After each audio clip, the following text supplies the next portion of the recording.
We learn a variety of things from like how to budget, how to keep a budget, how to run a farm, how to create a budget for a farming operation. We look at things that they're going to need later on in life, like how to do your taxes, what's a W-2. We talk about the different types of markets, especially for like livestock and stuff, where you can sell livestock and the best way to manage your books and to kind of keep records so that you can be profitable in the farming business. I've used it personally in my woodworking business, buying and selling other stuff. I get a better understanding of how to make a better spending sheet and not blowing money on things that I don't need and trying to make the most beneficial purchases I can.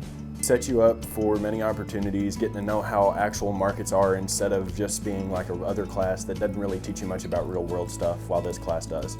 Just to kind of prepare them in case they are going to go into that or take over the family farm, they can get an idea of like what things actually cost in the real world.